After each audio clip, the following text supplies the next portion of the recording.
Summerslam reaction here on Ring Takes episode 116 with Sonny the Man Eagle Kane joining us again.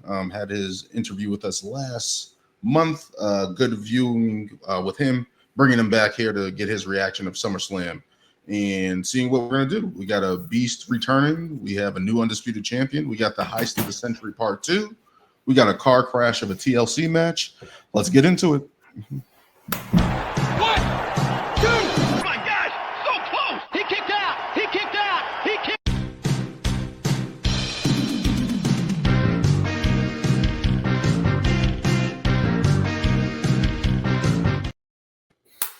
Hello, welcome to Ring Takes, episode 116, getting our SummerSlam reaction with me and Lewis. We have our special guest. We brought him on last month here. We got Sonny, the Man Eagle Kane. How you doing, Sonny? Hello, how are you? Doing good, doing good. SummerSlam, biggest party of the summer, definitely was a party that everybody enjoyed. Shocking moments, but let's get right into it. We have Cody Rhodes winning the undisputed title and the shocking return of Brock Lesnar. First off, what did you guys think of this match here with babyface John Cena recently turned? Cody Rhodes trying to get back his title that he lost at WrestleMania to John Cena, and a special surprise at the end. What do you guys make of it? I love this match. I was shocked. I definitely shocked. Well, I will say the return of Brock was a little spoiled for me because I was watching it a little bit later, and of course it ended on Peacock, so I had to wait, and then so I was like, screw it, I'll watch it online. And I happened to look at my phone and move to Netflix, WWE. Just move to Netflix, please. And you know what's funny? I'm not used to these earlier start times because I didn't realize that it started at 6, and I'm like, I'm used to PLE starting like 7, 8, and I was like, Jesus. But this match overall, for me, it's definitely probably one of the matches of the year, and I love that. I love that we got babyface John back because this here we've discussed it multiple times about this here one.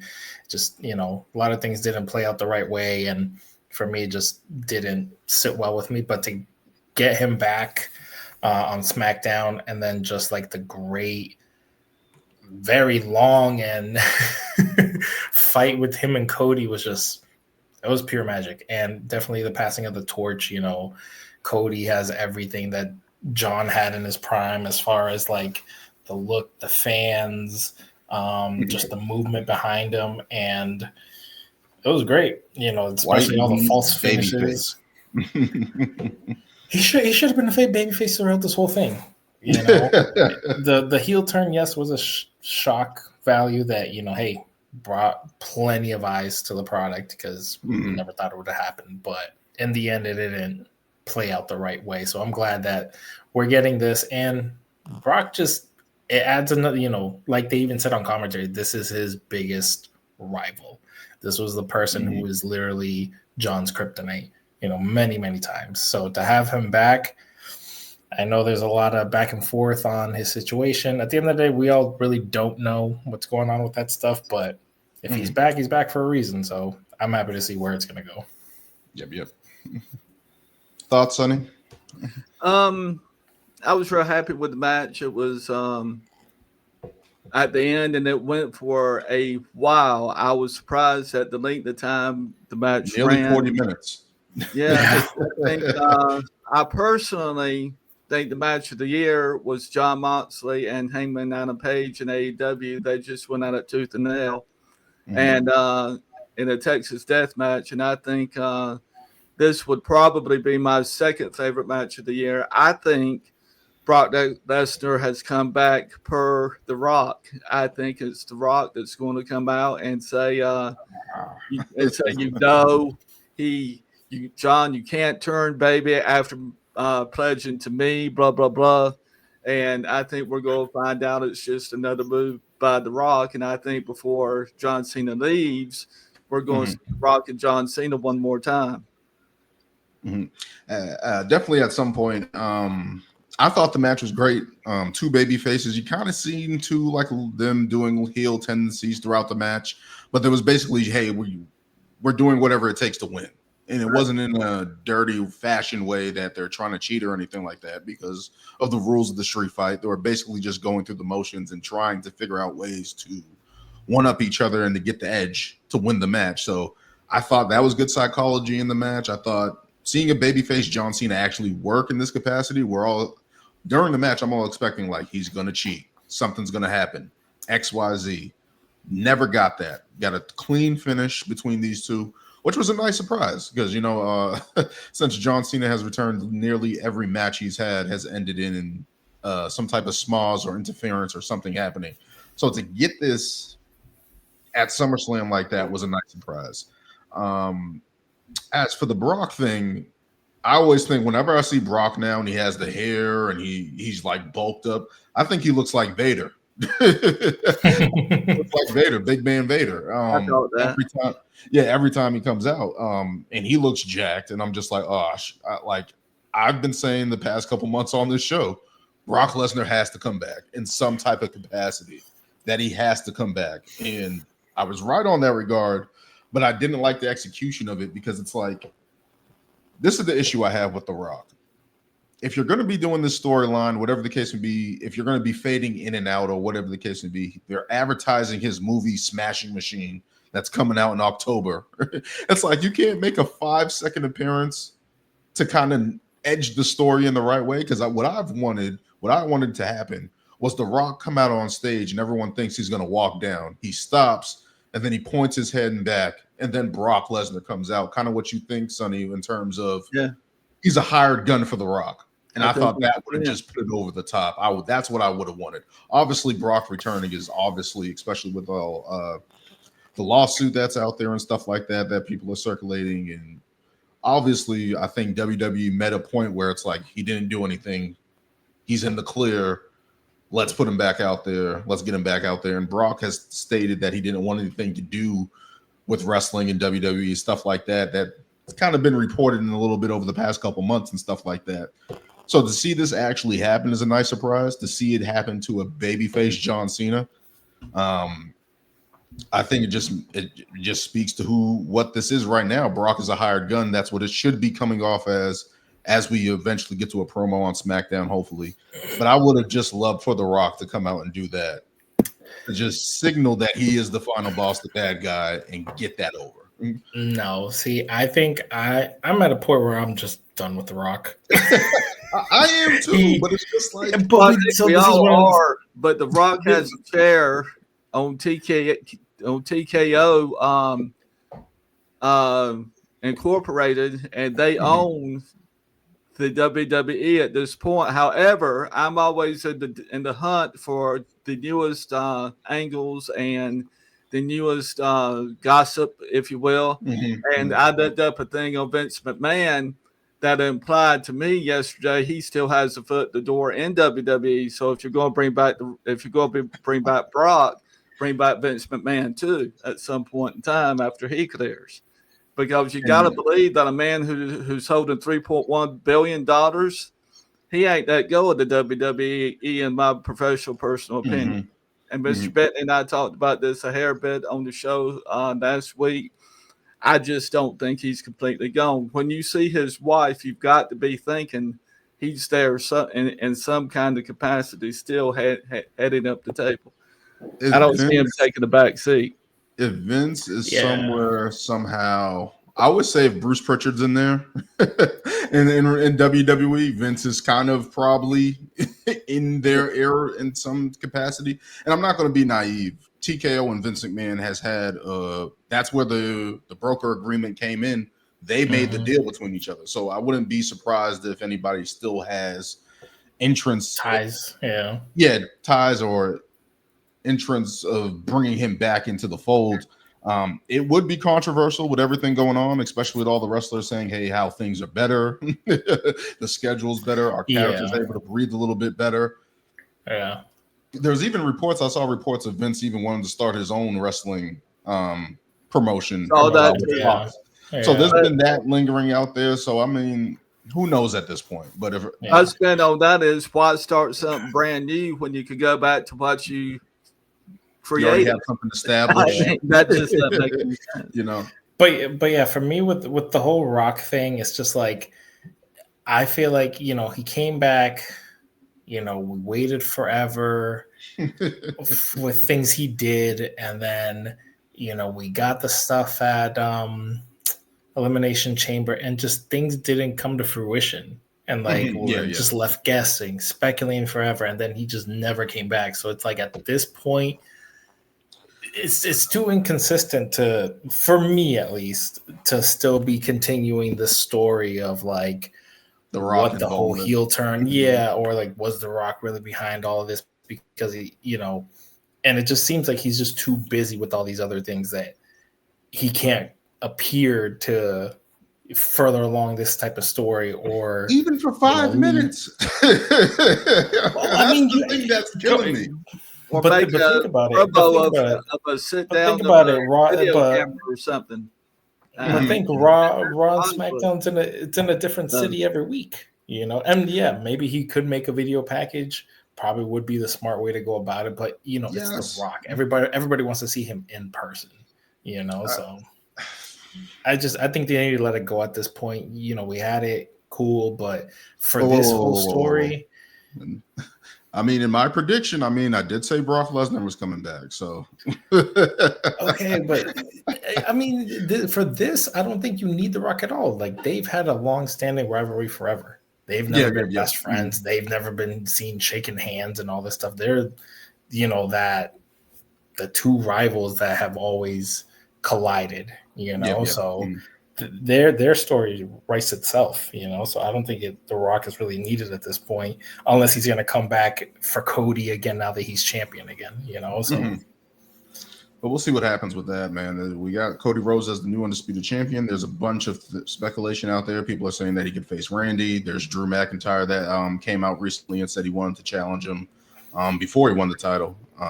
So a bunch of different ways, but we know John Cena is going to face Brock Lesnar at some point, maybe at Clash in Paris. We'll see what happens with that. I want to heal Cody at some point. I want to heal Cody. But let's move on to Seth Rollins with the heights of the century, destroying CM Punk after basically, I want to say, a 5-star match between him and Gunther. Both those guys went at it. Tooth and nail going at it. I was surprised at the ending, especially with the blood shown from Gunther in that point. What did you guys make of this matchup in the aftermath of Seth Rollins pulling off the heist of the century, part 2, in my opinion, and doing it twice, 10 years apart? I think it was the biggest setback in some ways that the WWE's ever had, because you had somebody who had earned his right in CM Punk to be the champion, and then you basically did a Naomi type deal a second time by running out and cashing in. And I just found it, along with CM Punk fans in the WWE universe who were there that night for that, a bit distasteful. If you're going to do that, go in there sooner than later. I think the timing could have been timed out better than it was. I've just talked up CM Punk from Gerald Bentley to y'all's show on Wrestling Spotlight to here. He's clawed his way back literally to the number 1 seat. And the way they used to do it in my day was whoever the number 1 contender was, along with the United States heavyweight champion, those were the 2 guys that got the attention of whoever the world heavyweight champion was. And today you just have a different lineup and a different angle, basically, that they're working the same show from.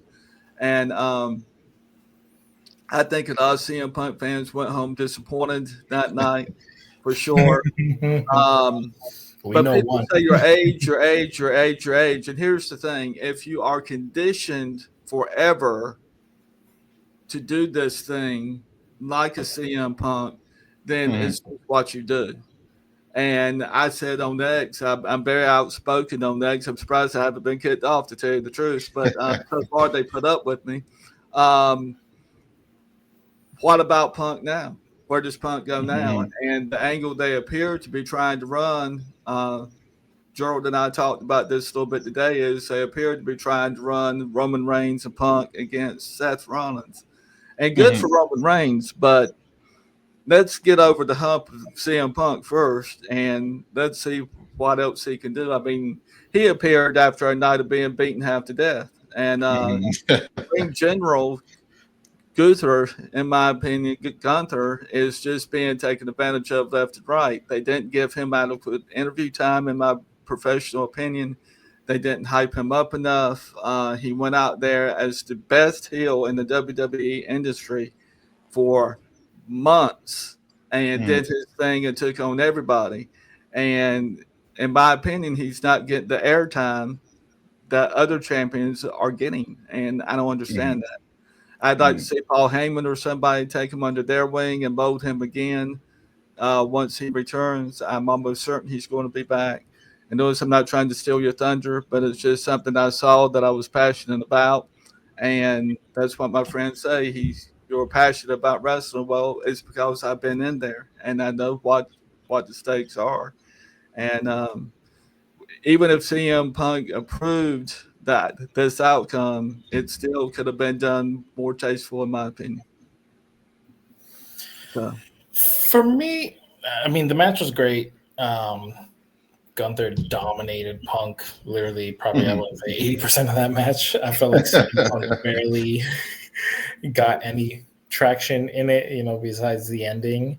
I was happy that he got the win clean. I also, I had it in my gut that it was coming. He did. I didn't expect that soon. I did have the feeling that I did have the feeling that he was going to come out. But when we came in with the brace, I'm like, okay, maybe they're just going to tease like, oh, Rollins is still going to be lurking. But to me, the story it makes sense, and like they spoke about it, in commentary, like Rollins has said from the beginning, as long as Punk is going for the world title, he's going to make sure he doesn't have it. So honestly, it all makes sense. Yes, for me, I have been one that have been saying Punk needs to get the title soon. Yeah. One, age. Two, if he gets another injury, we don't know how long he's going to be out. Yes, maybe they're prepping for him to win at Mania. Fingers crossed that he makes it to Mania. He has been having great, grueling matches, and he looks great. He's been going strong. I've been become more and more of a CM Punk fan now, probably than back then. Even though he was great back then, but I wasn't as involved in wrestling when I was during that time. But I did see the stuff that he was doing. So I want him to have that title reign.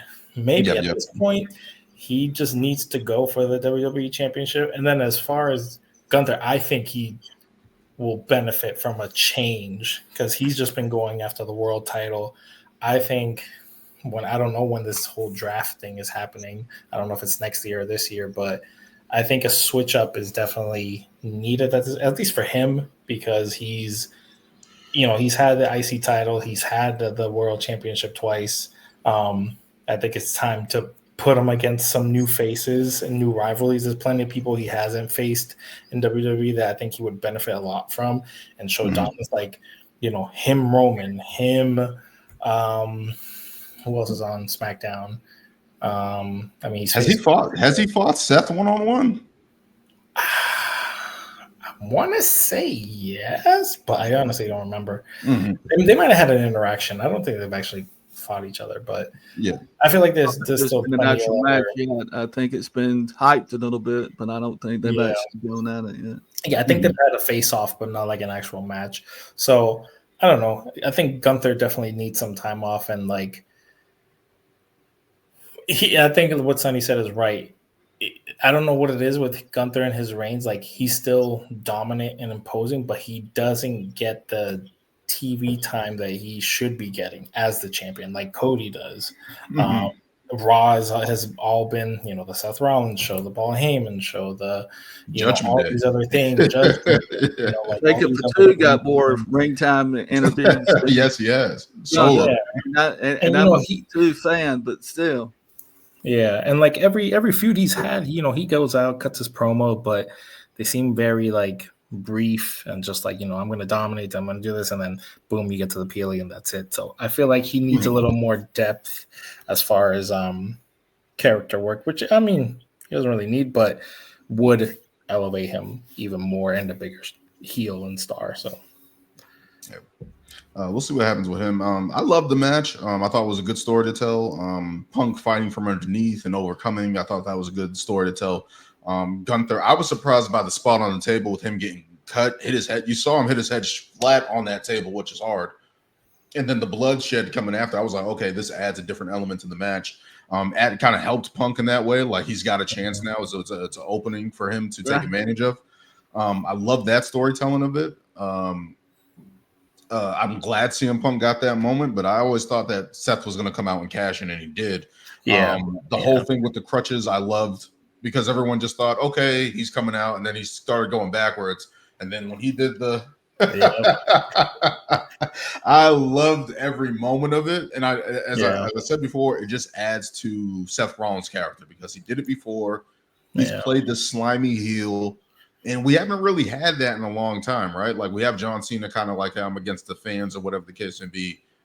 Gunther has been brutal and kind of been the upperclassman of the wrestling roster and then kind of treating everybody like scum and peasants and stuff like that. But we haven't really had a slimy, manipulative heel like this probably since Roman. In a sense, it's like Drew's been kind of like that a little bit. Yeah, well, Drew too, but he hasn't really had the title. You know what I mean? So he's kind of never does anybody see that Roman really hasn't changed his perspective at all? He's still the same Roman he was way back when. He's a little nicer. He's cool with Jay now. People are playing on that a little bit there, but as for the match, I thought it was great. The cash in coming in, I think it just adds to CM Punk's story, right? Because CM Punk, we've been waiting all this time for him to get that title, get that opportunity.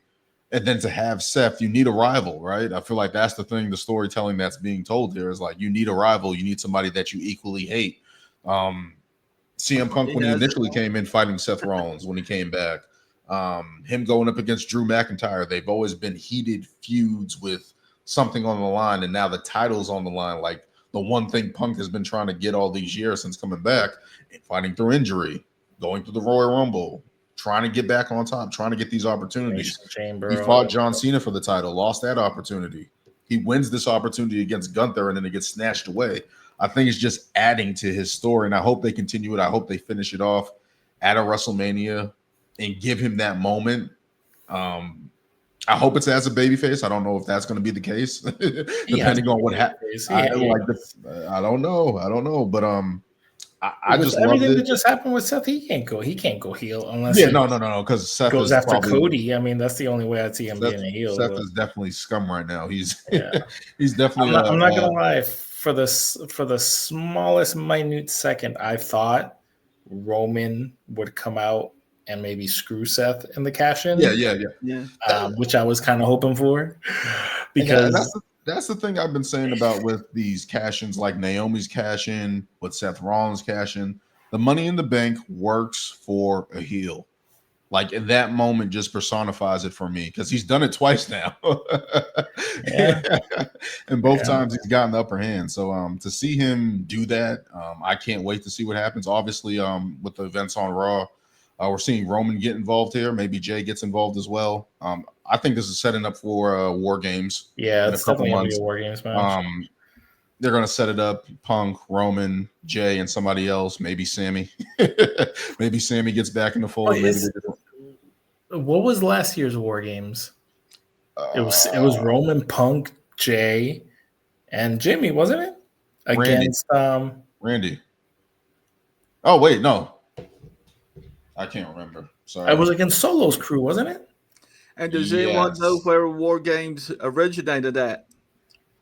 Yes, hold on. Wasn't it in WCW? No, it was Why can't I remember? Hold on, I'm getting World it. Championship Wrestling.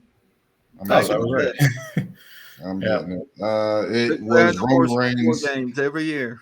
It was Roman Reigns, the Usos, Sammy, CM Punk versus the Bloodline, Solo, Yeah. Jacob, Tamatonga, Yeah. Bronson Reed. Bronson Reed was in that match. Well, when he snapped his ankles. Yeah, which is Yeah. crazy to see him back. But just to wrap this one up, I think it's just going to add to the story between these two guys because I think this is probably going to be on one of those documentaries, docu-series that they do like WWE Rivals. They're going to have Seth and CM Punk at the head of it. Oh yeah. And make a whole lot of merchandise off of it. I think that's what they're going to go with that. But I can't wait to see what happens. Gunther, if he's going to go away for a little while, get some rest, maybe come back around. Maybe I don't know if you're going to keep him out until the Rumble, but give him some time off. He's deserved it. That would be good. I'm not gonna lie, that would be Let good. me say this about Gunther. I have loved Gunther, and as you guys addressed, the fact that he doesn't get the TV time that he does, and I'm impressed by his promo work. I'm impressed by his character work, and the fact that he doesn't get the time is crazy to me. I think it's a disservice that they took away Ludwig Kaiser away from him because I felt like that was the perfect setup, and maybe they had a third guy or replace Giovanni Vinci that they disposed of rather fast. But if they had those guys around him as his lackeys, as the guys behind him, I think it would have been a little bit more meat on the bone there. But as for Gunther, as I said, I hope they keep him away for a little bit, keep him away from the Rumble, and we'll see what happens with him. But I still think that he has a card to play in this one. But we'll see what happens with Seth and CM Punk. Obviously, they're going to be heating up and continuing their feud going forward. Let's continue to move on here to Naomi escapes Rhea and Io to return the world title in a triple threat match. I'll start this off. I'll just say I love the entrance from Naomi with her dad. I thought that was pretty cool. A nice little moment between the two of them. I thought this match was awesome. Rhea and Io can't miss. I think you can put them in there against anybody, and they're going to put on a good show. And now to add Naomi, and she was able to showcase her skills a little bit. I love this match. With Naomi picking up the win, I thought that was a good move.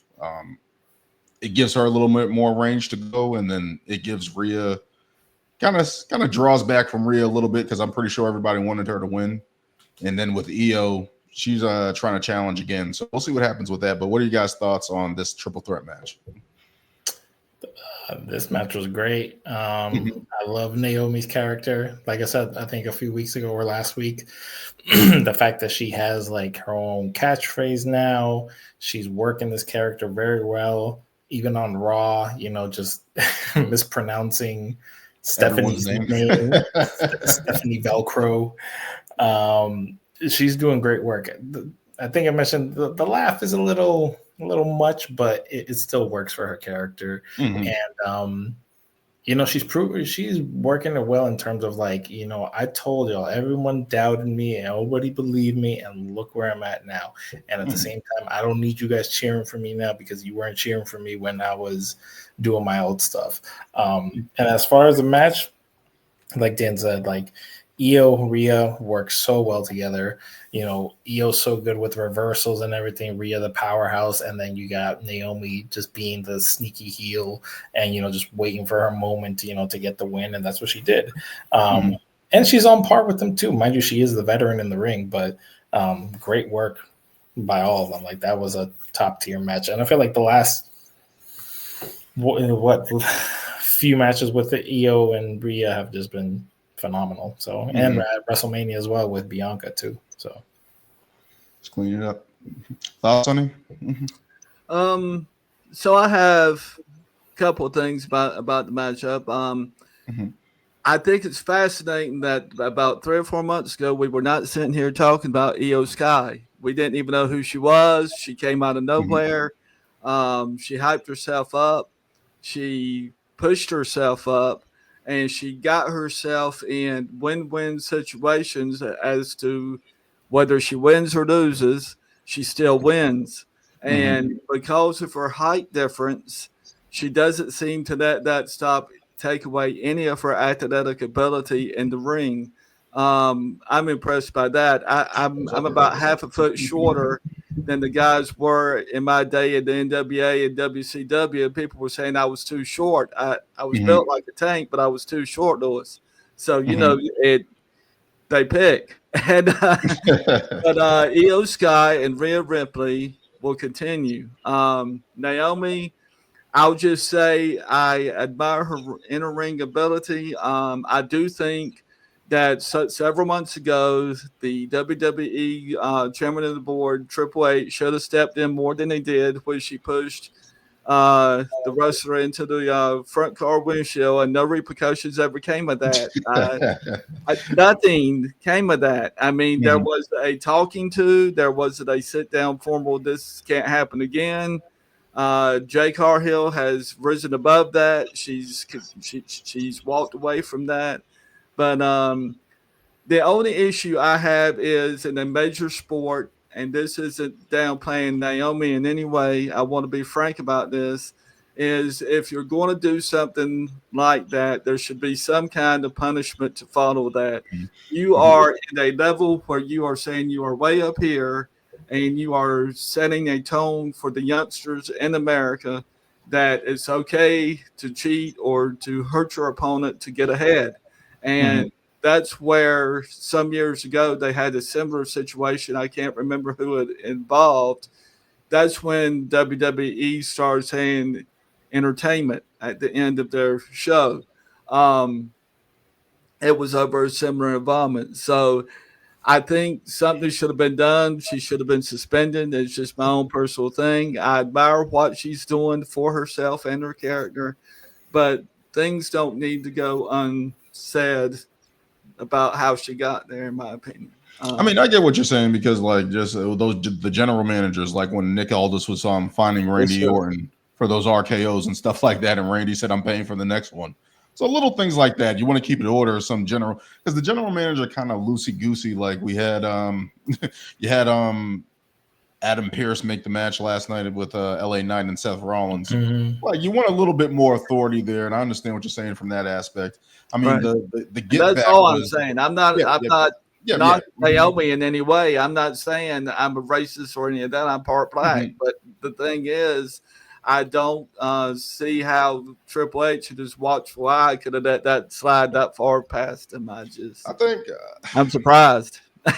I get because I don't know if Triple H is. I understand what you're saying from a standpoint of the general manager should be able to take care of that. I don't know if Triple H is going to step in, being the overseer and stuff like that. Maybe if it was extreme, I think it was a little bit more extreme where it got a little bit constant with Naomi attacking her and stuff like that. But I think the get back was Jade in that no holds bar match at Evolution. I think that's where they kind of maybe had some headway there with that. Like she got her get back. So now you don't have to worry about fining or anything like that nature. I think that's probably what they're going to play, but I understand what you're saying. But yeah, I just love this match. I thought this was a good showcase match that they had between the two, between the three of them. Obviously, Naomi is going to face Stephanie Vaquer at Clash in Paris, which I can't wait to see.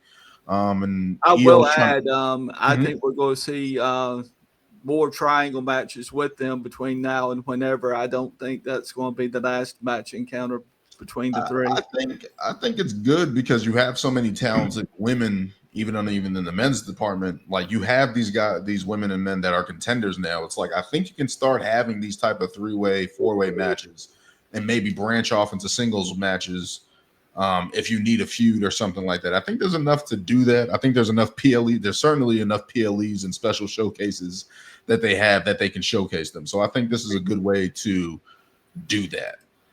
Let's keep moving on here to the WWE Women's Championship. Tiffany Stratton weathers the storm and overcomes Jade Cargill to retain her WWE Championship, Women's WWE Championship. What did you guys think about this matchup? I was not surprised by the outcome, but with the execution, I had an issue with. But what did you guys think about this one? I understood why they did it. Why the outcome was how it was, which was Tiffany winning. I thought this was probably the best that Jade has looked in a while. I mean, no, I'm take that back. She's been looking great, but I think this was probably one of her best performances just because she was solo. I see like her moveset's improvement, the way her pacing and everything. The little spot with her hitting her finisher and then like her leg being in the corner and everything, I was like, eh. Yeah, but yeah. Mm-hmm. I thought either way, I thought they had pretty good chemistry. She's the powerhouse. Tiffany's obviously the gymnast. More flips, more athletic. I mean, maybe a little bit quicker or whatever, but I get it. I think it was a little disappointing because kind of like how they did with Nia, she won the Queen of the Ring and then she won the title too. Mm-hmm. I thought they were kind of going to follow the same suit, but I understand. I think maybe for Jade's character is that she's still building, but who knows? It could also be the catalyst for a heel turn, and I think we've also said it that Jade is probably better as a heel. Mm-hmm. She's a good baby face, but I think she will probably do better work as a heel, and maybe this will. I mean, I don't know. After all the whole Naomi stuff, I don't know if it'll be something that quick, but I think it will probably benefit her from being a heel, but that's just me. Yep. Thoughts, Sonny? I thought it was a good athletic match. I'm real pleased at how the front office is letting the matches be more athletic than they were for a few months there. Probably about the time I first started podcasting about 15 months ago, they just seemed to be at a crossroads. They didn't know how to go outward with the matches the way they are now. We're seeing more rivals in the ring now. I was expecting Jade to turn it around in this match, the way it was going for a few minutes. She's good. She's married to a high-profile person. She's a therapist or something of that nature in the real world. I think it's like child psychologist. Yeah, she's doing something. She her has a master's. hobby. So anyone that's doing that as their hobby, like she is and like I did, are the most dangerous people in the room because we don't care about it quite the way someone who's doing it as their main source of income. Yeah. But I think Jade is going to be back. I think I'm hoping to see more involvement between her and Naomi. I think they give a great match. I would like to see Jade get on a winning streak, but what I'm really liking is the rivalness between people in the WWE now, men and women. And I agree with Triple H. The women own the show in SummerSlam. I mean, they just really stepped up 2 notches above the men. And as good as the men were, the men need to keep getting it together because the women are starting to go past them a little bit, and that's what Triple H was caught on camera saying to somebody he was with, and it's God's truth. I have been an advocate of women's wrestling from day one, and I will always bump them up a notch or two when I have the chance. They are the most underpaid athletes in the business and the most underrated, in my opinion, except for here lately. So we need more women. Most definitely. This roster is stacked, so definitely have the women. Just need them, give them the opportunities more so to showcase them. As for this match, I thought it was solid. I thought it was what it was. I thought Jade had a little bit more of a showcase. I thought it was okay for Tiffany. They both looked good in the match, in my opinion. I think I wanted something for Tiffany Stratton because Jade Cargill has been kind of raising her profile, getting better in the ring over time. But it's like for Tiffany Stratton as a babyface champion, I just don't like her as a babyface. So I thought this would have been the perfect opportunity. I thought this would have been the perfect opportunity for her to turn heel against Jade. Somebody who's up and coming, somebody that she can kind of be like, this person's too powerful. She's overpowering. She's strong. She's fearful. Kind of played up, kind of like how Bianca and stuff like that. Like you're going up against these women who are stronger, and you have to figure out ways to get out of it. And I felt like that was a missed opportunity to turn Tiffany Stratton heel because her Tiffy time thing is over. People love her, but her character to me speaks heel. It just speaks heel from her Have mannerisms. y'all noticed the change in her since she's been champion? I mean, halfway through the match, when it started going Tiffany's way, she pointed to her watch and said, "What time is it?" to the audience, and she never would have done that before becoming the world champion. I mean, she just would have faded out and got rolled up or whatever. But now it's, I'm here, deal with me, yada yada, and I like the approach. I really like how she's bringing herself out full circle more. Yeah, and then I just feel like that all stuff works as a heel. And I feel like maybe they're waiting for Bianca to come back, and maybe they turn her heel against Bianca. Maybe Bianca gets the title, and that sets up her and Jade, maybe potentially. So it's like there's a lot of avenues that they can go with it, but it's just like I want Tiffany Stratton as a heel, and I thought her going up against Jade probably would have helped out, and maybe she gets some backup, maybe some women from NXT or something like that. Maybe side herself with Chelsea Green or something like that, and give herself an edge to do something, because it's like I just feel like she should be a heel at this point. But it was a good match, solid match. We'll see what happens with Jade and see where she goes from here, and we'll see what happens with Tiffany Stratton, who our next opponent is. Let's get into the celebrity festivities of the event. Jelly Roll, impressive despite the loss against Drew McIntyre and Logan Paul with Randy Orton. What did you guys make of this match, and especially the debut appearance of Jelly Roll at SummerSlam? I will say I'm not gonna lie, I was not looking forward to this match. Me either. But I was pleasantly surprised. You can tell that Jelly Roll is definitely getting himself in a healthier position.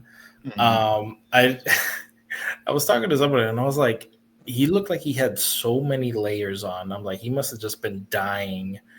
One from just, obviously doing all the work in the ring, but then just being covered up that much. I mean, I know myself, I would have probably lost half a pound just from sweating. Got to protect himself, man. Yeah, I would say, obviously everybody else did great. He took his licks, he took his punches. I was very surprised by that. The bump he took with Logan Paul. I was like, wow, he actually, and I'm not gonna lie, he sold it well. That I actually thought he was injured at one point, but then I even called it. I was like, I know what he's gonna do. He's gonna get halfway across, and he's like, I can't leave Randy, and that's exactly what he did. Yep. I will say that I was honestly very shocked that they took the loss. Now, I'm hoping that this doesn't that mean he's going to try and redeem himself and he's going to come back for another match or whatever, which is what I feel is going to happen. But hey, maybe he'll get better even more so if that were to happen. But overall, I mean, hey, they aren't the celebrities aren't always going to get the win, and I think this was one of those times where it still works. But I have a feeling this is just going to lead to him getting another match to where he wants to prove himself even more. So yeah, I'm not going to sit here and say I look forward to it, but hopefully it's better. Thoughts, Sonny? I was very pleased and pleasantly surprised too at the output of Jelly Roll. I didn't look down on Jelly Roll, but I wondered where his mindset was. And sometime before the actual match, I don't know if it was the week before, whatever, I saw the interview tape with him. He had gone to practice every day. He'd been taking the bumps and the hits every day and working the drills. And I have already seen a clip from Triple H saying that there was going to be more use of Jelly Roll in the future in WWE. So, There's your answer, Lewis. I know about a weight loss journey because I'm on one, and I think it's a great way for him to get back in shape. I will say that Jelly Roll pays utmost respect to Randy Orton, and I think that's complimentary of the two. Almost brings a tear to your eye the way he goes about it. I mean, he just sort of hypes up to him, and for his person of his start and magnitude, that's unheard of in this day and time. Usually the youngsters badmouth the elders, but not in this case. I want to go on record as saying a star was born in Logan Paul when he took the dive off the corner ring post onto Jetty Roll. Nobody expected that. Logan Paul's I a didn't man expect who can that. go. Not at all. He got there from social media likes, but while there, to me, every time he appears on camera, it could be night after night, it could be week after week. Logan Paul's getting better, y'all. And he actually said about 2 months ago, one day my face is going to be pictured on these traders, and he was pointing to WWE traders. And anybody with that kind of mindset, someone to look at. I did notice at the press conference, which I don't pay as much attention to as I should, because of the things that pop up during them. Paul Heyman was giving Logan Paul the serious eye. So he wasn't taking him lightly. He wasn't taking him humorously. He was giving him a look over. And it's turns like that I'm trying to educate the general fanfare on.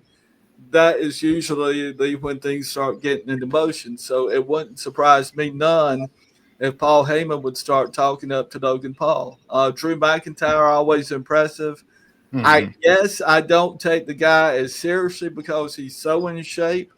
You just expect him to be able to do things in the ring that he ends up doing. He and Seth would make a good rival for the world title, I think, at this point in time. I think Drew has been downplayed a bit too lately to different people. And if they don't stop, the front office doesn't stop this, we're going to have people jumping ship and going over to AEW. We've lived through this before under similar circumstances. And we could be seeing it again. AEW is no joke. They are number 2 in the top 10 leagues out there. And we just didn't have all this in Monday. So you were very limited after Vince McMahon bought up the leagues as to where you could go. And I was impressed. I think we're going to see more Jelly Roll in the near future. Yeah, I was impressed by Jelly Roll. To get that much out of him, I was just like, okay, all right. At least he's putting in the work. My champion on Wrestling Spotlight with Gerald Bentley. Nice, nice. He definitely impressed me just by his output and his effort. It looks like he cares, and that's half the battle. If you get somebody that's committed to it and actually buys in, like the Bad Bunnies, like the Logan Pauls, like the Stephen Amell's, you get people that actually care and want to do right by the business. You get and them he didn't quit. He went back to finish the fight. Yeah, I thought that was a nice. I thought they down before. I couldn't believe it. I thought, wow.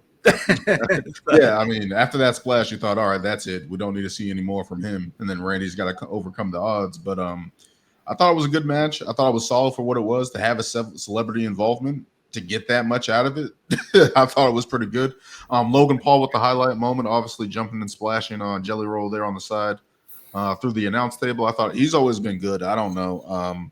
Any match he has, he comes off. To me, the bump of the week was Logan Paul splashing onto Jelly Roll. Yeah. I mean, when we get into the TLC match, yeah, there were some gnarly ones in there. But just from that standpoint of just how impressed I was by Jelly Roll, I can't take anything away from him. I was impressed by him. I was so down on this match and telling Brian was the only one.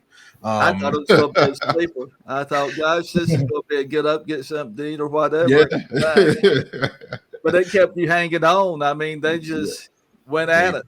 Yeah, they kept giving you something to sit down and stay. But Brian was the only one bigging up Jelly Roll, saying, I think this is going to be good. I think this is going to be good. And I've been telling Brian for the past couple of weeks, like, I don't know, man. I don't think this is going to be good. And it was good. It was more than good. It was a pretty good match from those guys. So definitely impressed by Jelly Roll. Let's keep moving on to the opener. We had Roman Reigns and Jay overcome. Are they called the Vision now? Did they finally give them a name? But we have this tag team match. Had this tag team match between Roman and Jay overcoming Braun Breaker and Bronson Reed. What do you guys make of this matchup? I was shocked by the outcome. I thought they would have gave the youngsters the victory, but they're still trying to keep Roman Reigns and Jay hot. Oh yeah. So Yeah. what did you guys think about this one? Yeah, I like the match. I thought it was a good, solid match.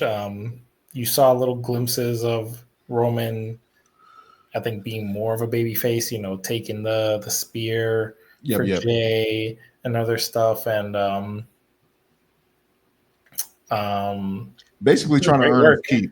Basically trying to earn his keep with Jay. Yeah, and I think he recognizes that. You can trust me. Yep. Mm-hmm. Yeah. So I think he is,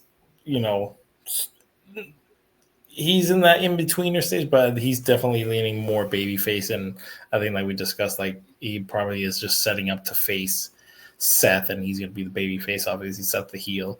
But as far as the match goes, both Brawns look great. Braun Breaker is just an athletic freak, and just keeps showing why he's so good right now. I wouldn't.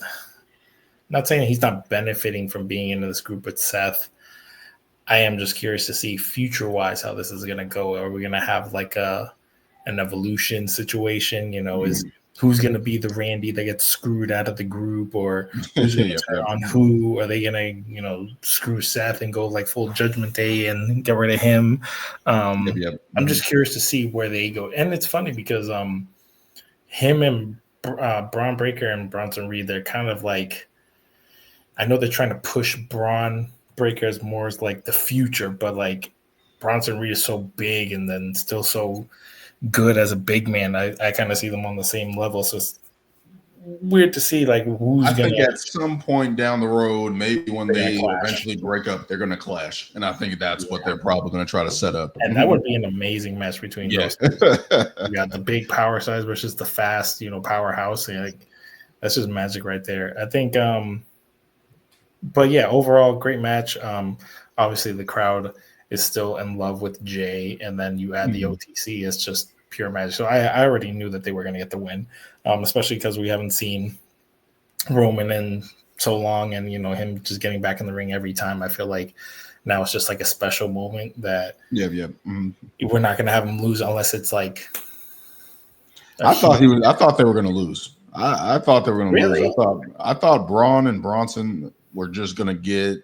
Eventually, they were just going to be overpower them, and I thought Jay would have took the pin or something like that, or maybe they would have gave a pin to they would have had Braun pin Roman just to give him that nudge over him and stuff like that. Maybe just give the youngsters a little edge there. But I thought the match was great. I loved the chemistry between Braun and Bronson Reed. I love their powerhouse moves in the ring. And Braun Breaker doing the Kurt Angle strap thing when he puts him back up, he takes him back off. I love his mannerisms and what they do, and they egg on the crowd, both of those guys. So it's a little bit more character work from both those guys. Even Braun singing in the ring was hilarious. Yeah. I think it's a plus for both those guys to get over like that. I'm just surprised by the outcome. But thoughts on the match, Sonny? No surprise by the outcome as well. I think what I'm hearing from Wrestling Spotlight with Gerald to here is, are they pushing Braun Breaker too hard, too fast? And that's kind of the theme that everyone seems to be timing in on. And my answer to that would be possibly they did it to his uncle, the original dog in WCW, and he burned out a little bit there toward the end. Scott Steiner came up and he burned out in WWE. So I'm sure that's got to be on Braun Breaker's mind at this point. How much of this can I take? I'm going to inject two names here that could be in an Evolution matchup that no one seems to have heard much about. And that's Kyle Fletcher and Miles Bourne. Miles Bourne is Randy Orton's son, y'all. And I don't understand why he's having such a hard time getting a push in there. He does have hearing loss like I've had to deal with, but he has it in the ring. And I think those two are going to debut here at some point in WWE and make their presence known, but they are built almost exactly alike. I don't know if I'm the only one that's noticed that or not. Yeah, Brian says it all the time. They are about the same weight, same height, the whole 9 yards. I mean, they look like they could have had the same family. But I was impressed by the match, the fact that Jay and Roman were able to get back together after that time away that Jay has been away. In fact, it was rumored that Roman was going to come in as a manager and not wrestle as much. I don't know. So far, they've not played that angle in any way since it started being popped around the social media platforms a little bit. But I don't think we're done with the rival. I think this was just another match that happened to be at SummerSlam. So I think they'll go continue to rival back and forth. We're definitely going to get some clash between all these guys, especially what happened with Raw. Bronson Reed stealing Roman Reigns' shoes again, so that's 2-0. The Shula Fala. The Shula Fala, the tribal thief, doing his justice there by the Vision Group. Just great work from these guys. I'm still shocked by it. You guys weren't. You guys picked Roman and Jay to win. Not surprised, but I'm surprised by it because it's just like those young guys, Bronson and Braun, they just work so well together. It's just like, you kind of want to see them get that nudge and continue. I think they're going to go after tag team gold sooner rather than later at some point. They should, for sure. And inject those guys into the tag team division at some point. But we'll see what happens with those guys as they continue their feud. Let's keep moving on here to Becky Lynch retaining the women's Intercontinental title with a little help from Bayley. What did you guys think about this match between Becky Lynch and Lyra Valkyria for the Intercontinental Championship? You can go ahead, Sonny. Let's let Sonny go. I was surprised by the incident.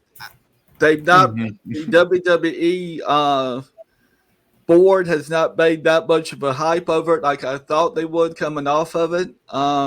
Sometimes momentum does carry you over, and like I tell fans all the time, it's not all pre-planned. So Beatty has said since she may be heading to AEW. I hope that's not the case, but Beatty doesn't seem to see herself per her on the same level as your Charlotte Flair and Tiffany Stratton and those type people. So I don't understand it. Beatty's got the happiest smile. I'm happy to be there attitude in the WWE, and yet she's always on the receiving end of something. It doesn't matter whether she's in the match or outside the match, obviously. But Becky Lynch, what can you say about Becky Lynch? I was so hoping this was going to be a title drop, and it didn't come to that. But the two women went at it as hard as any two men I've seen in a lot of years. Hats off to both of them. I think for me personally, I gained a little bit more respect for Becky coming out of this match. She actually, on her own, stood up and backed up everything she said she would. And the women from the time that Charlotte Flair stepped away for the year to rehab have all just manned up, literally. And I don't think Triple H knows what to do with them all at this point. I think he's going to do something special for them at some point in time, opposite the men. But right now, I think he, like me, are just in awe, just in awe of what we're seeing. They've shown pictures of girls being bruised up from the kendo sticks. I've been hit with kendo sticks. They hurt.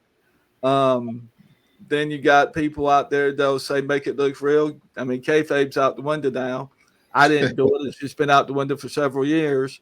And then you get in there and they start popping you for real. And that's where some of my chain marks came from, getting popped for real. And but my claim to fame, guys, is I've never been knocked out in martial arts and wrestling and none of it. I've never been knocked out, knock on wood. And anytime I see two women go at it like that, hats off to them because the belt could have gone either way easily. But her opponent was just too knocked out to continue, basically at the tail end of it. And I don't think they knew what to do to that. I don't think that was planned. I think that was on the spot wrestling, in my professional opinion. Go ahead, Lewis. Yep. Yeah, this is a good match. Again, I was surprised by the interference. I kind of didn't see that happening, but I guess they're still pushing this whole Bailey, Lyra, Becky. I kind of didn't really see a need for it. I mean, I guess I'm a huge Bailey fan. I feel like she should be showcased a little more. Maybe we even go. I mean, obviously, I guess with this whole thing, she's trying to get the IC title as well. But I like in my predictions, I think I picked Lyra to win, just because I feel like she has been improving a lot character-wise. Yeah. I lost that one. Yeah, and Becky, I think, has actually been great during this run. I mean, she's been full-blown heel, just showing that, I'm one of the best and everybody just isn't appreciative of my work or everything that I've done, and now think that I'm just over here taking people's spotlights when no, I'm just proving that I'm the best, which, makes sense. So I'm curious to see where they're going to go with this. I hope it's not just another triple threat, or are we going to get some type of Becky Bailey tag team or group formation? Who knows? I think maybe even a heel Bailey might benefit her right now, but I don't know. I feel like we're also maybe pushing too many heels and we need more baby faces, but yeah, for sure. I thought the match was great. It definitely made, in my opinion, I picked Lyra as well. I think we all picked Lyra on the show. But I thought it made her a star in her performance and all the brutality with the zip ties. I thought that was good psychology to the match. Good addition to the match to make Becky a little more sinister and against Lyra. I thought it was just an uphill battle for her throughout the match. Bailey coming out was a surprise, maybe to save her from the zip ties and stuff like that. And I didn't expect her to interfere like that. And then when I saw Bailey, I thought she was just going to attack Lyra and join Becky at that moment. That's what I initially thought. But to get that finish at the end where Lyra now can challenge for the Intercontinental Championship again, it kind of puts her in limbo. And I think it's going to be on Bailey to overthrow Becky Lynch at some point. I think Becky Lynch is going to a program with Nikki Bella, which we saw on Raw. But I think after that, I think at some point we got to get Becky and Bailey going at against each other. And I think at that point, that's probably where Bailey gets the title. And then maybe that sets up her and Lyra going back and forth after it. I don't know what's going to happen from there. I don't know if that's going to happen from there. If Bailey's going to turn heel, or maybe we get a heel Lyra who just feels like the veteran women, the two women of the four horsewomen are just making it tough on the youngsters and stuff like that. I don't know if that's going to be the case. But I love this match. I thought it was pretty good. It went on, I think, for 25 minutes. Was not expecting that. I thought it was going to be a shorter match than that. But I thought it made Lyra to the crowd come off better in terms of she's always been building. I've always liked her, but I feel like she's been building her character, and now that was a star-making performance, even in a loss to me. I think she's going to get back in the title picture once Becky loses that title, and maybe then from Extend on. But I was impressed by this match. The ending I was not expecting, with Bailey costing Lyra the match. I did not expect that, but I'm interested to see where this goes going forward, man. I think Becky Lynch is coming into her own. I'm not the biggest Becky Lynch fan, but to see her go in that match and play those heel tendencies and tactics, I thought it was very impressive from her. I thought Lyra was impressive. We'll see where they go from here, man. When I first saw Bailey appear, I thought, well, maybe she's just down there for more support. Yeah. I truly thought she was going to sit out in the front row someplace and just kind of be there to be there. And then she climbed the mat. And I don't think Lyra Vaquero was in a position to continue any further beyond her beating that she took from the kendo sticks. She was getting beat up. I think they got down there and got screwed on the outcome because of the way the beating took place. But that's my thought. Oh yeah, we got Becky retaining, and we're going to see what happens with her heading into Clash in Paris. And moving forward, let's keep moving on. I put these the two guys together because the mid card titles, Solo and Dirty Dom, the heels retain the mid card titles. Solo winning his steel cage match against Jacob, and Dirty Dom with an entertaining matchup against AJ Styles. What did you guys make of these two guys retaining their titles? For me, the solo match was a little disappointing. Mm-hmm. I don't know. I mean, there were good highlight spots, but maybe it was just a little too predictable for me. Mm-hmm. So, I mean, everybody loves Jacob. I love Jacob right now. I think he's great. Obviously, I knew the rest of Solo's team was going to come in and screw him over in some way or fashion. I thought maybe he would have had more help because Jimmy did come out, right? Yeah, Jimmy came out, but I mean, maybe we could have got somebody else, or I mean, I don't know if there's besides Hikuleo, another Samoan family member. I mean, there's plenty of them, so why not? Another one. So I figured maybe somebody else would have came and helped them out. I didn't see. I Solo winning this title recently. I didn't see him losing it so quick and Jacob getting it back. And obviously they want to make his group look strong, so obviously he was going to get the win. And now as far as the Dom AJ style match, I'm a huge Eddie Guerrero fan, and I thought all the nods to him, everything that was involved was great. I think it was a great tribute. It's still crazy to see how much of Eddie's work is still being, tributed and respected to this day. The fact that AJ was like, screw it, I'm going to play my own mind games, more mind games, I guess, than he's already been playing with Dom. Coming out in the lowrider, wearing the same gear, I thought was great. But then even Dom going a step further, but doing the whole, loose boot maneuver and then taking him out with that, which at the same time, it's like, you guys take kicks to the face all the time, so why would a boot be any different? But maybe more force if you're using your hands, I guess. I don't know. But I thought that match was great. I thought that was, for me, just because I'm a huge Eddie fan, was definitely top tier for me. So, but Dom coming out with the ring win, I figured he's still hot right now, and I don't see him losing that title yet. Maybe AJ will get it soon. I don't know, but I don't see that happening for a little bit. Thoughts, Sonny? Soto and Jacob, all gas, no brakes for two. That's what we started calling him on Wrestling Spotlight with Gerald Bentley. He just goes like a tank. I mean, he literally broke his handcuffs free at the top of the cage. So the man's got power. But I was surprised by the ending. I didn't think it was a justifiable ending, but I see what they're angling at. I think they're trying to keep the feud going a little bit more. Jacob just doesn't blow up. I mean, you got Randy Orton blowing up from time to time in the ring. I can tell. You've got Roman blowing up from time to time in the ring. That's what they're just sucking air and can't really get it back together real fast to go to the next move. Jacob's going to be a force to be reckoned with. I think he's going to be the first Highlander in a while since The Rock to be a world champion. And I think that's going to be good for his folks. Dan doesn't think so.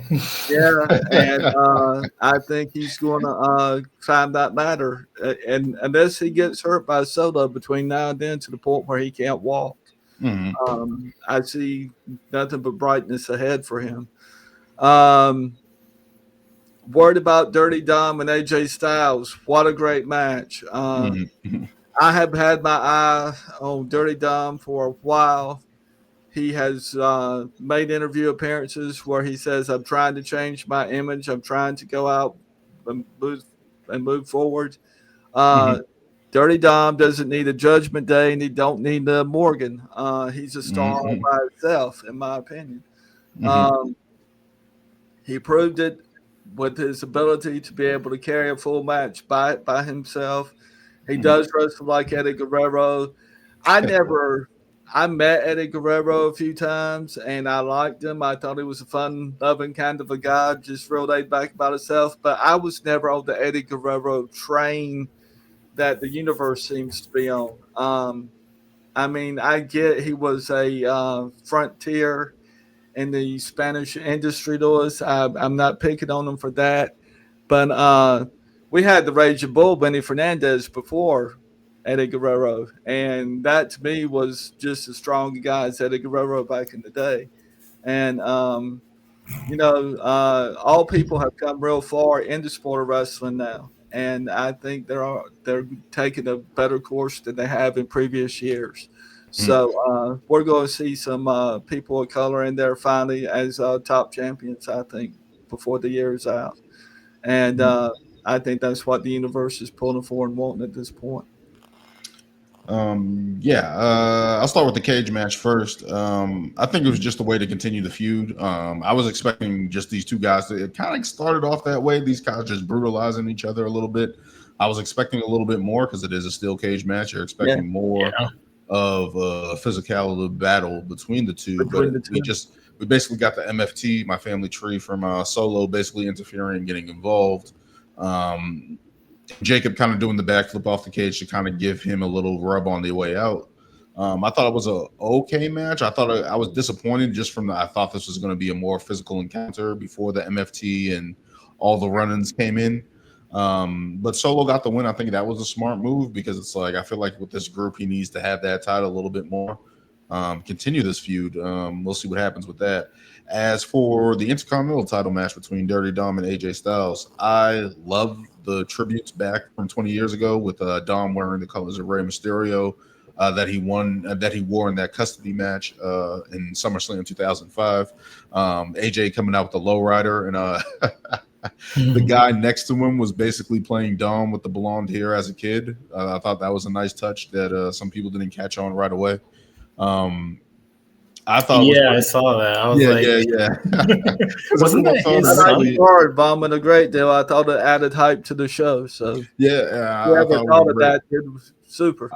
I thought it was a great touch, and I think it just speaks to how good Dom is. I think I was more impressed by Dom. We know what we're going to get from AJ. He can work with anybody, but Dirty Dom, just his ability to just build up this work rate and being able to have these matches a little bit. In these moments and being put on the spotlight and have these moments on big shows where he performs pretty well. I thought it was a nice ode, the whole match, the whole tribute to Eddie and Ray, even the stuff with the boot coming off. I thought that was a nice touch. Dirty Dom, he's going to be on to bigger and better things. I think what's going to happen with this Intercontinental title match, this Intercontinental title, Dom's going to hold it until they get to Survivor Series in San Diego. And I think that's probably where he's going to face Rey Mysterio. He's going to face his pops. I know there's a big thing with him going down to AAA to challenge for their title. I believe I heard. If he wins that would be great for him. I'm sorry, that would elevate him even more. I think that's going to play a big part. I don't know if something's going to happen there where they plant the seeds for Rey, or maybe El Grande Americano shows up again like they did on Monday night. I don't know, but if they're building Dirty Dom to go out there and help AAA, Mr. Iguano and Psycho Clown were on SummerSlam twice, both nights. Plugged Triple H coming up. I believe that's on the 15th. I think it's coming up. I think it's going to be 15, 16 that week, next weekend, not this weekend, but I think it's going to be on the WWE YouTube page as they did the last, I think Triple Mania. I think they did. But yeah, looking forward to anything that Dirty Dom is doing. I'm so impressed by him over the past couple of years, and he's just going to keep getting better. I hope he continues to get a run like this, and I hope it does lead to a match with his pops and have an actual blow-off match. I think that would be dope. But looking forward to see what happens with both these guys and their runs. Looking to Jacob to see if he can get back that title, but we'll see. Moving on to the women's tag team division, Charlotte Flair and Alexa Bliss become new women's tag team champions. I know Sonny likes that. Charlotte Flair and Alexa Bliss putting on a nice performance against Roxanne Perez and Raquel Rodriguez. Let's start with Sonny. We know you love Charlotte Flair. You have a history with the Flairs. what did you think about this matchup in Charlotte Flair and Alexa Bliss winning the tag team championships? I think the match itself was decent. I was surprised it didn't go a tad bit longer than it did. It was over the relatively what I thought was a short amount of time. I am liking Charlotte reconnected with her fan base in WWE universe. That's real important if you're trying to make money at it and you want to continue to climb. Just glad she's finally got her footing back under her. I was most concerned about the leg brace and situation. It doesn't seem to affect her at all at this point in time. I knew she would get used to it eventually, and I've been a fan of hers since I saw her at Lodi's training camp online, taking bumps from Lodi and getting instructions from her dad, Rick, who I know. Just happy for both of them. I think they need to drop the "We're Not Friends" act at this point. I think they need to be friends at this point. And Yep.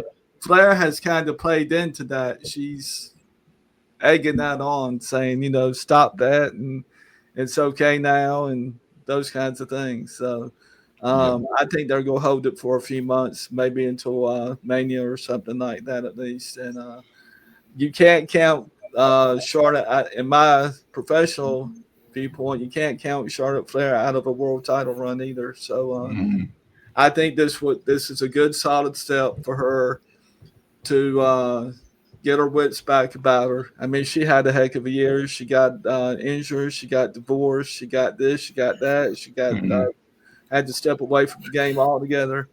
So she's always been a righty type person, and I hope to meet her one day. I have met her on her Facebook page as Ashley Flair, and I'd like to meet her in person.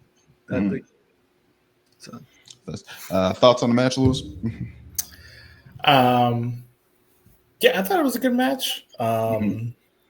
I definitely had them winning just because of the momentum and the response they've been getting tagging together.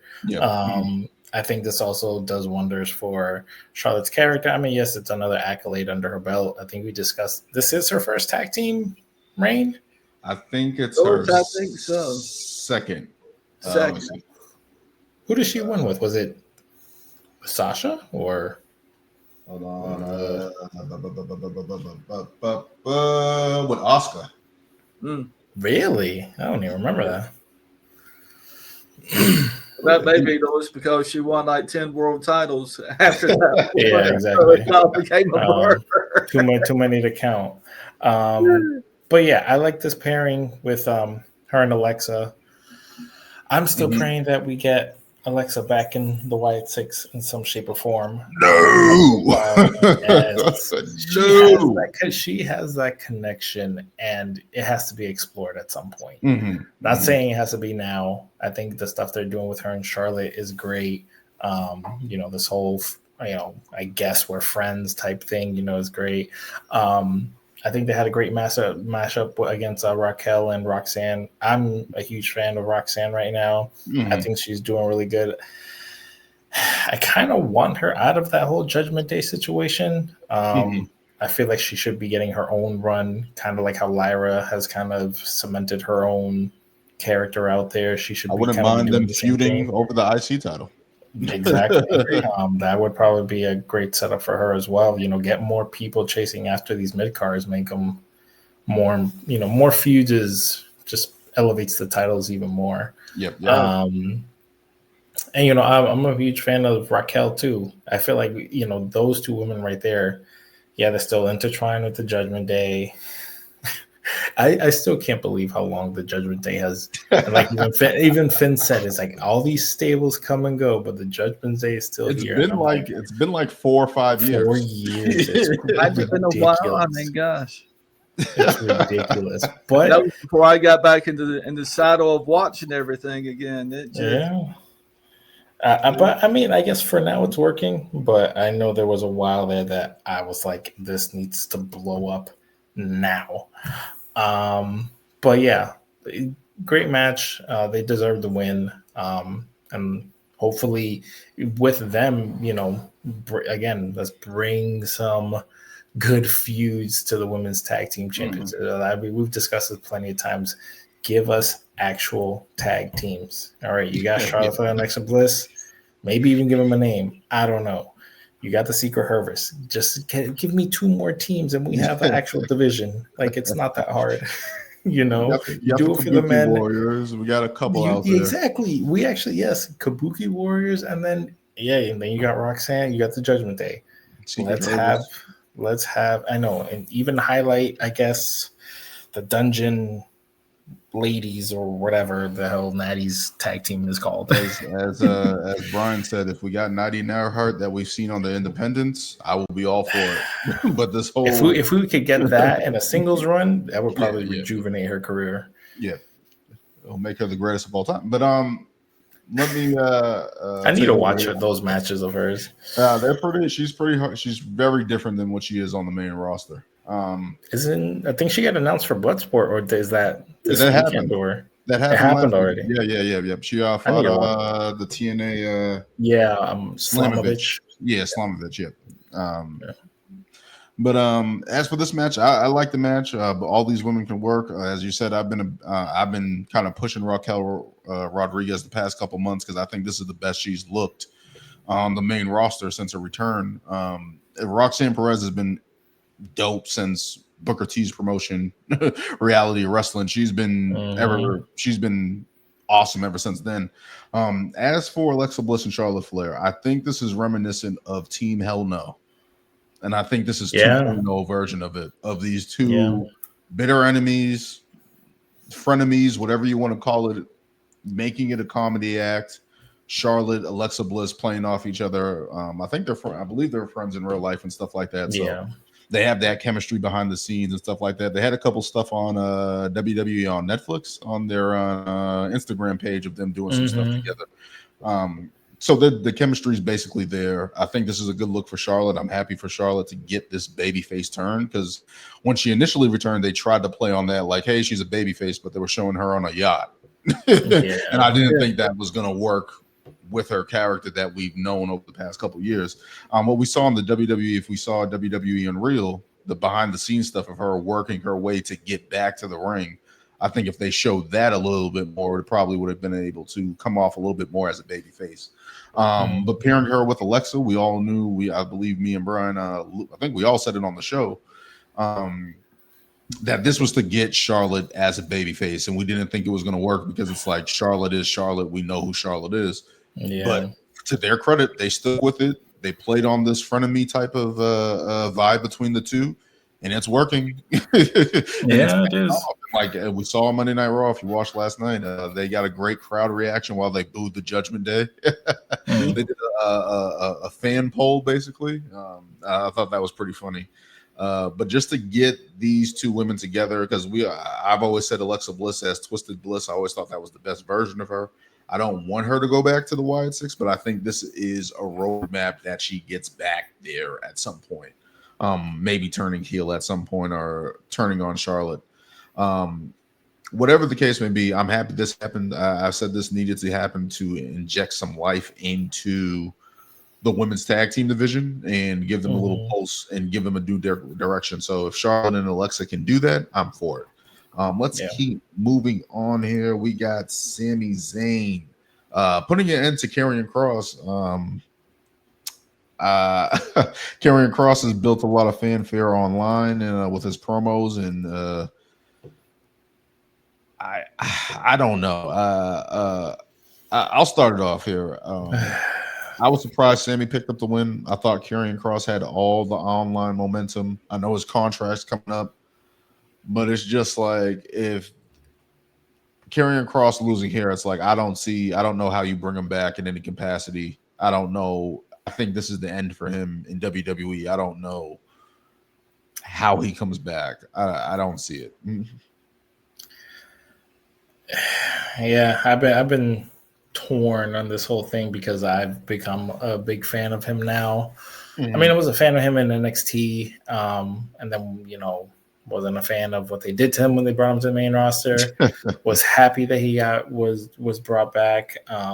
should have done more with the Final Testament. They should have been in constant feuds, going after titles, kind of probably even similar to what Judgment Day did, but I don't know why they didn't give him a chance. Can't have two of the when same they groups. were literally more dominating and empowering, but whatever. Yeah, I really thought, you know, we would see something come out of this whole Sami Zayn thing. And it was just Sami getting the win, and even whatever they said to each other at the end, like, oh, you need to say this, or you need to say, like, they didn't even, I guess, do that, which does beg me to worry that, but I don't know. I guess part of me is also maybe they're just, you know, I think we're in the day and age where we really don't know anything. And I did see something where they were like, you know, they have been, I guess even WWE has been promoting like his book that just came out, promoting his stuff. So it's like, if he's leaving, why would you be promoting his stuff, I guess? Or if you're not going to utilize him, why would you be, you know, pushing his things forward? So I'm hoping, like that. I'm hoping that maybe one, they need to acknowledge whatever they were trying to do with this whole thing. But if not, let them give them the Bronson Reed treatment. Let them just beat the hell out of somebody and get them in something. But if not, then we'll see what happens. Thoughts on the match, Sonny? I have supported Sami Zayn for about 6 months or so now. He has stepped up his interview game. He has come out and paired Jey Uso and Roman Reigns back together. He got them talking again. He's trying to get the original bloodline back together. And what are you going to do with a guy like Sami at this point? He needed to win. He needed to win over anybody at WrestleMania. He needed to look good if they were going to keep marketing him as they have been. And I don't know if he'll be a world champion or not, but my understanding is, unless I missed something, he's trying to be a thorn in Seth Rollins' side. So, you know, you've got to tell the story of why that's come into play. And this was before Seth got the championship title back. They actually offered Sami a chance to go to SmackDown and leave Raw completely, and he said no. And he kept his chair. So obviously he's a threat to Seth Rollins and crew at this point in time. And I think it's a great storyline. I'm looking forward to seeing more good things from Sami. So. That definitely does come into play. I didn't even think about that, but I always thought Sami could be in play for a world title picture with the babyface reaction that he gets, the momentum that he still has. Definitely it could have been in play. I didn't think about that. But yeah, I think he can easily be a challenger, kind of similar to LA Knight, and try to dethrone whatever version of the Seth Rollins group is. Maybe that's his next purpose. Maybe that's his drive. Maybe that's how he gets to the world title. Definitely pulling for Sami in that regard. We definitely love Sami on this show and want him to win the world title, get the big one at some point. But yeah, I'm just confused at what they're doing with Karrion Kross. And as Lewis, you just said, they're pushing his book and his merchandise and stuff like that. And it's just like, why not give him that win? Like, a loss for Sami, I don't think hurts him to anybody at this point. I don't think that hurts Sami at all. And I think it could be a boost for Karrion Kross. For him not to get that, it kind of sucks. And it's like, I don't know what they do with him going forward, but we'll see. Hopefully they can work out a contract negotiation where he comes back and is able to maybe even continue this feud with Sami at some point and just be a thorn in Sami's side now. And hopefully do something, because it's like, he's talented. I wanted to see him do more ring work and stuff like that. And it's just like, he was ever snake bitten by that Vince McMahon call up a couple years ago out of NXT and stuff like that. It's really hurt his character. So we'll see if he can bounce back. We'll see what happens with Sami Zayn going forward. Can't wait to see. I don't know if he's going to get involved with that Sheamus Rusev dust up that happened on Monday night. I hope that's not the case, but we'll see what happens with that. Let's keep going on to our last match. We're going to be taking a look at the Wyatt Six retaining their tag team titles in a TLC car crash. This match was the showcase of the secret SmackDown tag division that we've been talking about. The secret tag division For the past couple months. Like, they've been putting on bangers. We all talked about that ladder match a couple months ago. All the stuff they've been doing with Faxium, DIYs down here, Motor City Machine Guns, Ray Phoenix, and Andrade, the Wyatt Six, the Street Profits. What did you guys make of this match? Just a car crash from start to finish. What did you guys think? Go ahead, Sonny. That's still anyone's thunder. I was at the origin of the tables, ladders, and chairs match many years ago. Mm-hmm. When I was a constant man in the ring saving Jeff Hardy's hide. For some reason, at the end of all Jeff Hardy's matches, and I don't know if he remembers it or not, but he did go through a rough patch after that. Everyone would jump Jeff, and I would go out to the ring and pull Jeff back usually, and it'd be a 2 on however many. But at the first tables, ladders, and chairs event that I remember, Matt Hardy, I ran back out to Matt and I said, "Aren't you going to do anything?" And he said, "Take this and take this." And it was a ladder and a chair. And he said, "We're gone." I said, "Where's this going?" He said, "You'll see." He said he wanted it to be he and Jeff in the main part to this. And I said, "Okay." Mm-hmm. And that was the origin here in North Carolina of the tables, ladders, and chairs event. Mm-hmm. And it was great to see my friends Matt and Jeff at SummerSlam 6 months ago. Yep, they were out there. Yep. WWE had promised to be working them in to the storyline by now. So far, that hasn't happened, but I think they got a big push over the weekend, and they will be there. Nobody expected them to continue to win double title belts, but they did. And, you know, what you can't say good enough things about it. As for the TLC match itself, I was real impressed with the athleticism involved in the match. The guy climbed the ladder and hung on to the actual hanger for a minute before they got the ladder back under him again. I don't think they had planned that. I think that just happened. Couple of the boys could not, those you might have noticed, could not get back up after they went crashing through ladders.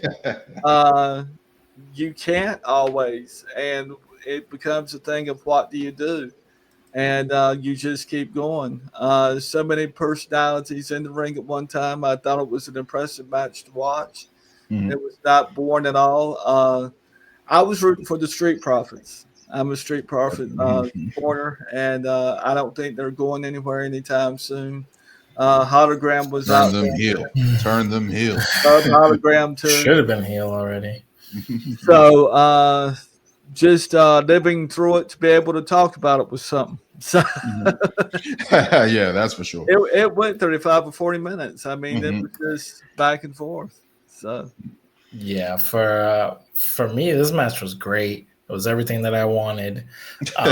Full of I love me a good ladder match. I've always been a huge fan of ladder matches. I know they're dangerous. I know they put a lot of damage on these guys' bodies, but they're very damn entertaining. I felt like this was definitely, I mean, from their last one that was on SmackDown, definitely elevated it.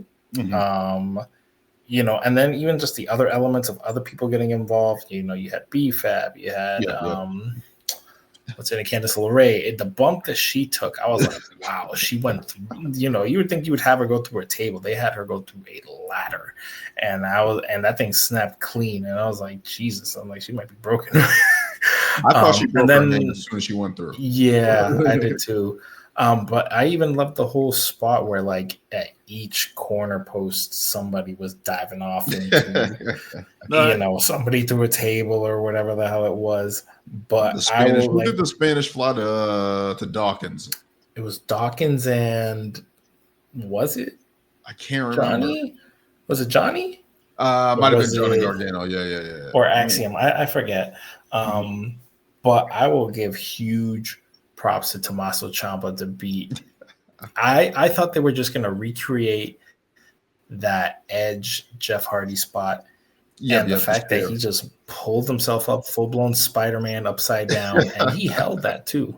he held that for a good like 2-3 minutes, and I was like, this man. I follow him on Instagram, and he's in phenomenal shape. So the fact that he was just able to be like, and then be like, all right, come back down, is truly impressive to his athleticism. He's someone who I've wanted to get back that NXT, championship magic that he had. Same thing. I mean, this was a match where I felt, White Six just got these titles. I didn't see them losing it.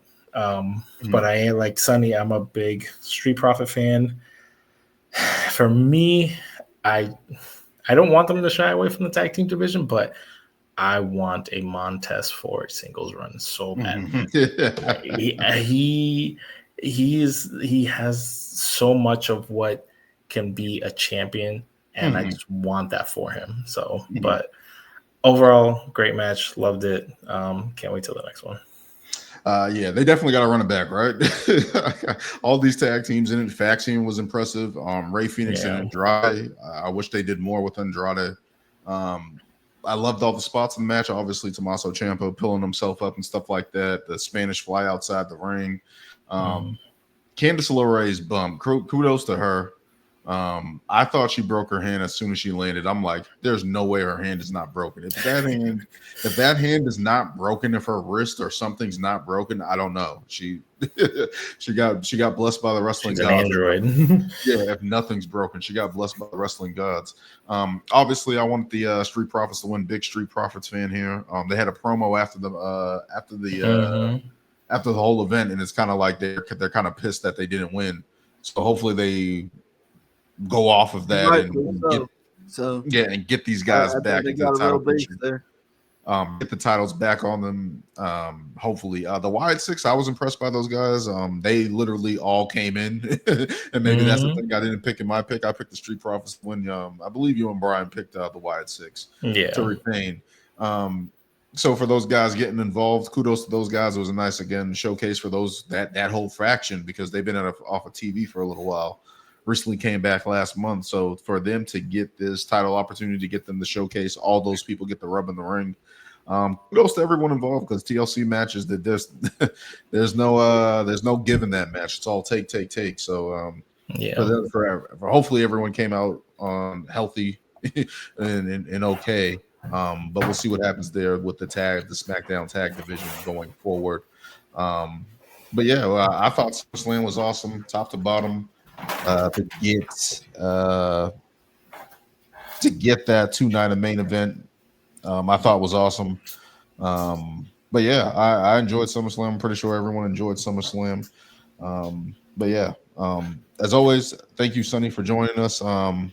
Anything you want to plug before we head out of here? I'm on Wrestling Spotlight with Gerald Bentley now weekly. I got the bump up about 2 weeks ago, and enjoying that run and enjoying being here. Just happy to be invited back by you guys a couple times a month now, and we'll see how it goes. But it's just a great experience. I said on X today, and you and I talked, Dan, about this before going off on air tonight. I've got a few friends that get these videos week to week for me direct, and they're very supportive now that I appear to still be doing something in the business. No one's exactly sure what, but it's a run's a run, and that's what I explain to people. So that is Sonny Kane, correspondent of the Wrestling Spotlight podcast with Gerald Bentley. They record on Thursdays. Also do some things here. Sonny joins us a couple times a month to give his perspective and viewpoints, and we want to thank him for doing that, and thank you for showing up tonight and sharing your thoughts and reactions with SummerSlam. Thank you for being on. We also got to plug Brian's new baby. Yes, we did talk about that. Brian was not here. Had a baby. Was nice enough to wait until after SummerSlam. We got to watch SummerSlam. You wanted to see Brock come back, so welcome a new bundle of joy into his family. So in our Ring Tech family. So congratulations to him and his wife on welcoming a new healthy baby into this world. And he'll be back. We'll see what happens. I'm pretty sure he's going to be preoccupied changing diapers and sleepless nights. So we'll see what happens when he comes back. And can't wait. Until we'll be waiting for his return, we'll be having Sonny on a couple more times. And until next time, don't forget to kick out on 2. Don't forget to like, comment, and subscribe. And until next time, thank you.